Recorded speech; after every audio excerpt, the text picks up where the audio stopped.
सबके लिए मार्गदर्शक और उत्साह के स्रोत बने। इस पावन अवसर पर हमारे बीच पधारने के लिए हम आपके हृदय से आभारी। मदर टेरेसा नाम ही ऐसा है, कौन नहीं जानता पूरे विश्व में। और उनको जिस दिन संत घोषित किया गया यानी 4 सितंबर को, और ये काशी में कैंटोनमेंट क्षेत्र में मदर टेरेसा के प्रतिमा के सामने छात्र हैं, स्कूली विद्यार्थी हैं, मनाया जा रहा है उनका संत घोषणा दिवस। बिशप हैं, क्या कहना चाहेंगे इस दिवस पे? ये बहुत ही पुण्य दिवस है जब हम मदर टेरेसा के संतकरण का वर्षकांड 9वां वर्षकांड मना रहे हैं। हम यही चाहते हैं कि मदर टेरेसा का आदर्श संसार में फैले। वो शांति का प्रतिमूर्ति थी, एकता का और न्याय का एक राजदूत थी। तो उनका वो मकसद, उनका वो इच्छा संसार में फैले और संसार उनके आदर्श को माने। और संसार में जो युद्ध फैला हुआ है इसको समाप्त करने का, शांति स्थापित करने का और एकता का निर्माण करने का प्रयास हर संभव हो। मैं मदर टेरेसा से प्रार्थना करता हूँ भक्ति के साथ कि उनकी पवित्रता के चलते हमें आशीर्वाद मिले, विश्व भर में ये शांति फैलाने के लिए, एकता का निर्माण करने के लिए और न्याय को स्थापित करने के लिए। यही वास्तव में ईश राज्य है और यही काशी नगर चाहता है।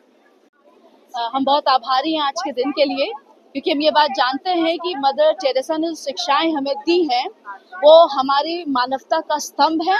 और इस पर आधारित जीवन जब हम जीते हैं तो वो जीवन हम सब के लिए बहुत लाभकारी होता है।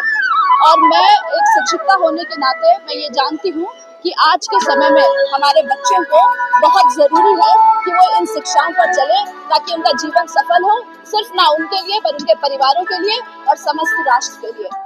मुख्य प्रतिभागी तो ये बच्चे ही रहे हैं। आप यहाँ पे पार्टिसिपेट किए, क्या कहना चाहेंगे? आपका क्या? मदर टेरेसा के बारे में कहना चाहूँगा, जिनका जन्म 26 अगस्त को 1910 में हुआ था। उन्होंने बहुत लोगों को इन्फ्लुएंस किया कि अगर आपको जीना है तो ह्यूमैनिटी के लिए जिए, वरना आपके जीने का कोई मतलब नहीं है। उनके जो शब्द मुझको सबसे ज़्यादा प्रभावित करते हैं वो ये है कि हम बड़े काम नहीं कर सकते, लेकिन बड़े काम छोटे काम बड़े दिल के साथ कर सकते हैं। मैं मदर टेरेसा के बारे में कुछ और कहना नहीं चाहूँगा, लेकिन मुझे एक उनका कोट याद आया है कि if you can't feed the 100 you just feed one. हम मदर टेरेसा के बारे में बस ये कहना चाहते हैं कि वो बहुत महान स्त्री थी, जिन्होंने हमेशा कहा है कि हमें अपने लिए नहीं दूसरों के लिए जीना चाहिए। हम अगर बड़े काम नहीं कर सकते तो छोटे काम को उतने लगन से करना चाहिए कि वो अच्छे बने। मुझे तो बहुत गर्व है कि हमारा पूरा स्कूल ही उनके ऊपर डिवोटेड है। जिस तरह से वो ह्यूमैनिटी के लिए कार्य करती है वो हम सबको बहुत प्रभावित करता है।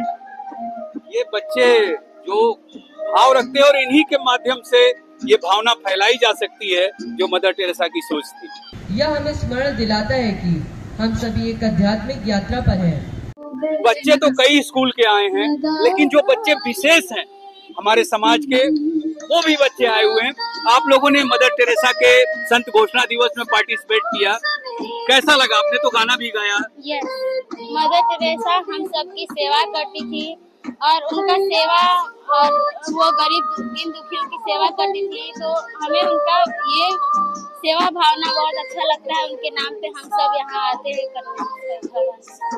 ये विशेष बच्चे हैं और इन्होंने भी उसी तरह से भाग लिया, अपनी प्रतिभा का प्रदर्शन किया। किसी ने गाना गाया, किसी ने तबला बजाया और मदर टेरेसा का जो संत घोषणा दिवस है उसमें अपनी भागीदारी निभाई। Doctor Rikesh Bahadur Singh Gautam, DD news, Varanasi.